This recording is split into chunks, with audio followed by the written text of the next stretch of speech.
ओम श्री गणेशाय नमः। श्री शिव महापुराण रुद्र संहिता कुमारखंड 5वां अध्याय।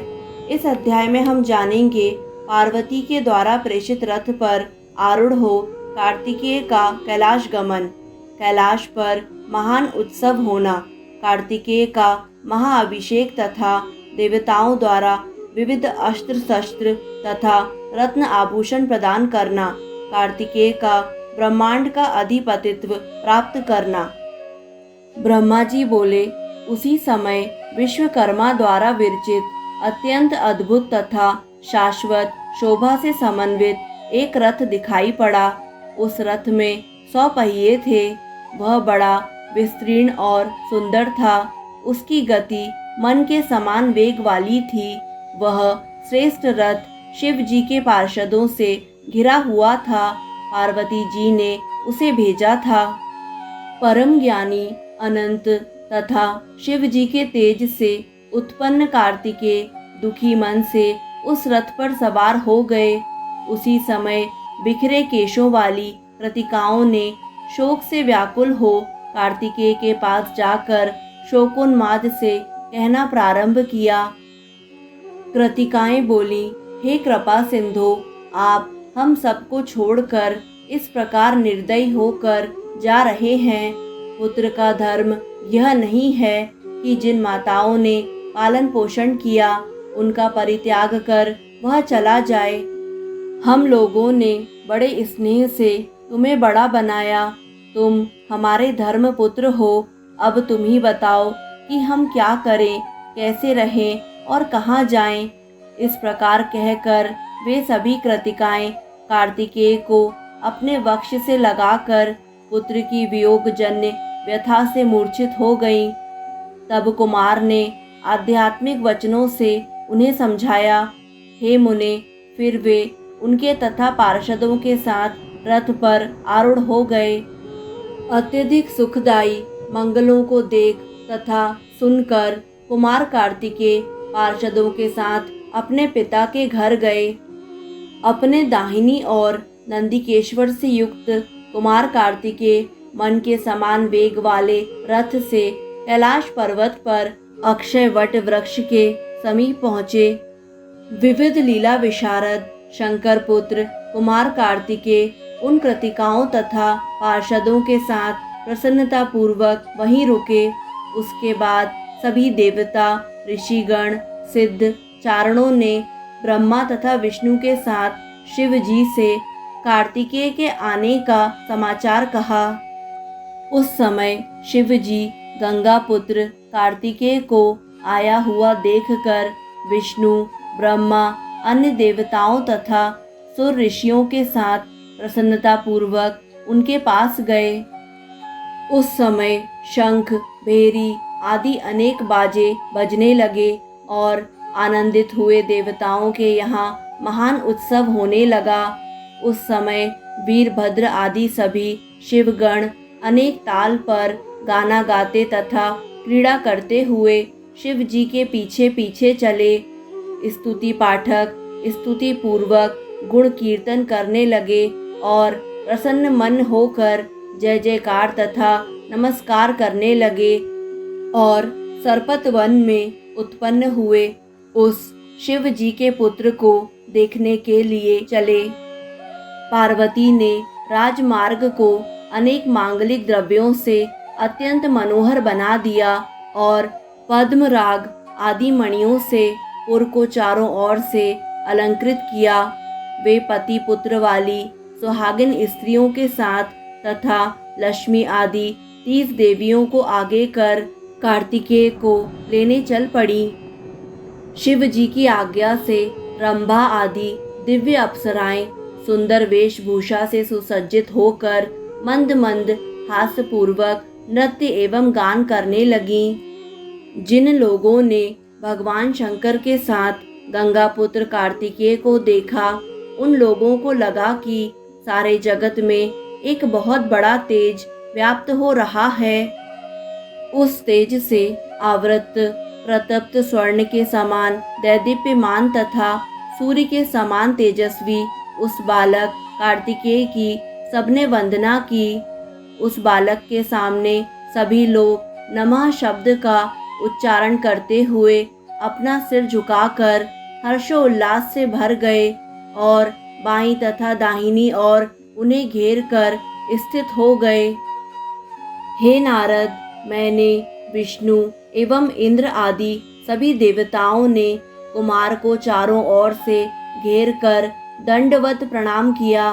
हे मुने, उसी समय भगवान शंकर तथा आनंद से परिपूर्ण देवी पार्वती ने प्रसन्नता पूर्वक उस महोत्सव में आकर अपने पुत्र को देखा। जगत के एकमात्र रक्षक सर्पराज का भूषण धारण किए हुए तथा अपने प्रमथ गणों से युक्त हो साक्षात सर्वेश्वर सदाशिव पराम्बा भवानी के साथ बड़े स्नेह से उस पुत्र को देखकर गदगद हो प्रसन्नता को प्राप्त हुए। उस समय शक्ति को धारण किए हुए कुमार स्कंद ने पार्वती एवं शिव को देखकर शीघ्रता पूर्वक रथ से उतरकर सिर झुकाकर उन्हें प्रणाम किया। परमेश्वर भगवान शिव ने प्रसन्नता पूर्वक कुमार का आलिंगन करके प्रेम पूर्वक उनके सर को सूंघा।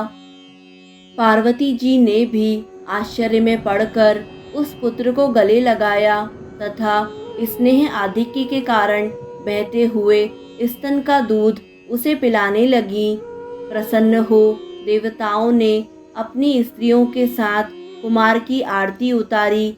उस समय जय जयकार की महान ध्वनि से सारा आकाश मंडल गूंज उठा। अनेक ऋषियों ने वेदों के उद्घोष से, गायकों ने गीत से तथा वाद्य यंत्रों के बजाने वालों ने वाद्यों से कुमार का स्वागत किया।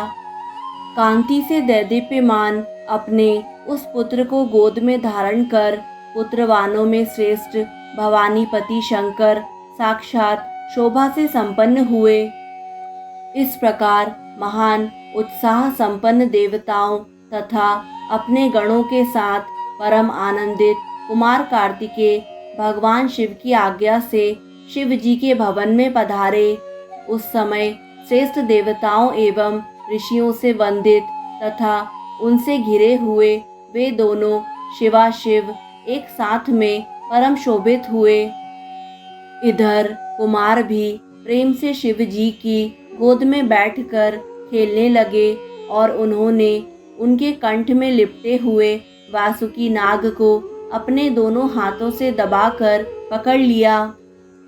लीला से युक्त कुमार कार्तिकेय को कृपा दृष्टि से देखकर कृपालु भगवान शंकर ने हंसते हुए पार्वती से उनकी प्रशंसा की। सर्वव्यापक जगत के एकमात्र पालनकर्ता तथा जगत के एकमात्र स्वामी भगवान महेश गिरिजा के सहित हर्षित होकर मंद मंद हंसते हुए आनंद से विभोर हो गए। प्रेमवश गला रुंध गया और वे कुछ भी कह ना सके। उसके बाद लोक वृत्तांत को जानने वाले जगतपति भगवान शंकर ने प्रसन्न होकर रत्नों से जड़े हुए रमणीय सिंहासन पर कुमार कार्तिकेय को बैठाया। फिर वेद मंत्रों के द्वारा पवित्र किए गए समस्त तीर्थों के जल से पूर्ण रत्न जटित 100 कलशों से उनको प्रसन्नता पूर्वक स्नान कराया। भगवान विष्णु ने उत्तम प्रकार के रत्नों से निर्मित किरीट, मुकुट, बाजूबंद, अपनी वैजंती माला एवं सुदर्शन चक्र उन्हें प्रदान किया। सदाशिव ने अपना त्रिशूल, पिनाक, धनुष, परशु, शक्ति, पाशुपतास्त्र, बाण, संहारास्त्र एवं परम विद्या कुमार को प्रदान की। मुझ ब्रह्मा ने यज्ञोपवीत, वेद, वेद माता गायत्री, कमंडलु, ब्रह्मास्त्र तथा शत्रुनाशिनी विद्या उन्हें प्रदान की। देवराज इंद्र ने अपना ऐरावत नामक गजेंद्र तथा वज्र प्रदान किया। जल के स्वामी वरुण देव ने श्वेतछत्र, पाश तथा रत्नमाला उन्हें दी। सूर्य ने मन की गति से चलने वाला उत्तम रथ और महातेजस्वी कवच दिया। यमराज ने यमदंड तथा चंद्रमा ने अमृतपूर्ण घट प्रदान किया। अग्नि ने प्रसन्न होकर अपने पुत्र को महाशक्ति प्रदान की। निऋति ने अपना शस्त्र तथा वायु ने वायव्यास्त्र प्रदान किया। कुबेर ने गदा तथा ईश्वर ने प्रसन्नता से अपना त्रिशूल दिया। इसी प्रकार सभी देवताओं ने प्रसन्नता पूर्वक अनेक शस्त्र तथा अनेक प्रकार के उपहार अर्पित किए। कामदेव ने प्रसन्न होकर अपना कामास्त्र, गदा तथा अपनी आकर्षण एवं वशीकरण विद्याएं परम प्रसन्नता से उन्हें प्रदान की। क्षीर सागर ने अमूल्य रत्न तथा विशिष्ट प्रकार का रत्न जड़ित नुपुर और हिमालय ने दिव्य भूषण एवं वस्त्र प्रदान किए। गरुण ने चित्रवहन अर्थात मयूर नाम का अपना पुत्र तथा ज्येष्ठ भ्राता अरुण ने चरणों से युद्ध करने वाला महाबलवान ताम्रचूड़ अर्थात मुर्गा दिया।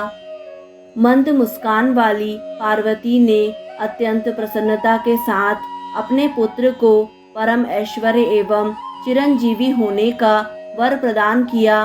लक्ष्मी ने दिव्य संपत्ति तथा मनोहर श्रेष्ठ हार प्रदान किया और सावित्री ने बड़े प्रेम से समस्त सिद्ध विद्याएं प्रदान की। हे मुने, इसी प्रकार अन्य जो भी देवियां वहां आई थीं, उन्होंने अपनी अपनी प्रिय वस्तुएं तथा बच्चे का पालना प्रदान किया। हे मुनि श्रेष्ठ, उस समय वहाँ बहुत बड़ा महोत्सव हुआ और सब प्रसन्न हो गए। विशेषकर शिव पार्वती तो अत्यंत प्रसन्न हुए। हे मुने, उसी समय महाप्रतापी ऐश्वर्य संपन्न भगवान रुद्र ने हंसते हुए प्रसन्नता पूर्वक ब्रह्मादि देवताओं से कहा। शिवजी बोले, हे हरे, हे ब्रह्मन, हे देवगणों, आप सब मेरी बात सुने। मैं आप लोगों पर अत्यधिक प्रसन्न हूँ। आप लोग अपने अभीष्ट वर मुझसे मांगिए। ब्रह्मा जी बोले, हे मुने, शिव जी के इस वचन को सुनकर विष्णु आदि सभी देवताओं ने प्रसन्न मुख होकर महादेव भगवान पशुपति से कहा, हे प्रभु, यह तारकासुर कुमार के द्वारा मारा जाए, इसके लिए ही यह सारा उत्तम चरित्र हुआ है। इसीलिए हम लोग उसे मारने के लिए आज ही प्रस्थान करेंगे। आप हम लोगों के सुख के लिए इन कुमार को तारकासुर के वध की आज्ञा प्रदान कीजिए। देवगणों के वचन को सुनकर सर्वव्यापी शंकर जी ने कृपा से अभिभूत होकर देवगणों के कल्याण के लिए तथास्तु कहकर अपना पुत्र समर्पित कर दिया। शिव जी की आज्ञा से ब्रह्मा, विष्णु, जिनमें प्रमुख हैं, ऐसे देवगण मिलकर कार्तिकेय को आगे कर तारकासुर का वध करने के लिए उसी समय पर्वत से चल पड़े। कैलाश से बाहर निकलकर विष्णु जी की आज्ञा से विश्वकर्मा ने पर्वत के निकट ही अत्यंत सुंदर नगर की रचना की। उस नगर में विश्वकर्मा ने अत्यंत मनोहर, परम अद्भुत तथा अत्यंत निर्मल ग्रह कुमार के लिए निर्मित किया तथा उस ग्रह में उत्तम सिंहासन का भी निर्माण किया। तब परम बुद्धिमान विष्णु ने उस ग्रह में नाना प्रकार के मांगलिक कृत्य करवाए और देवताओं के साथ सभी तीर्थों के जल से उस सिंहासन पर कार्तिकेय का अभिषेक किया। फिर कार्तिकेय को सुसज्जित कर उनको प्रसन्न रखने की समस्त सामग्री वहां एकत्रित कर दी तथा उस उपलक्ष्य में अनेक विधि विधान तथा उत्सव किए। हरि ने प्रेम से उनको ब्रह्मांड का अधिपतित्व प्रदान किया। फिर स्वयं तिलक लगाकर देवगणों के साथ उनकी पूजा अर्चना की। उन्होंने सभी देवताओं तथा ऋषियों के साथ प्रीति से कार्तिकेय को प्रणाम किया और सनातन शिव स्वरूप उन कुमार की विविध स्त्रोतों से स्तुति की। ब्रह्मांड के पालक कार्तिकेय इस प्रकार उत्तम सिंहासन पर बैठकर स्वामित्व को प्राप्त कर अत्यंत शोभित हुए। इस प्रकार श्री शिव महापुराण के अंतर्गत द्वितीय रुद्र संहिता के चतुर्थ कुमार खंड में कुमार का अभिषेक वर्णन नामक 5वां अध्याय पूर्ण हुआ। दोस्तों, आगे आने वाले सभी अध्यायों को निरंतर सुनने के लिए हमारे YouTube चैनल आध्यात्मिक कथाएं को लाइक करें, सब्सक्राइब करें और बेल आइकन पर प्रेस करें। धन्यवाद।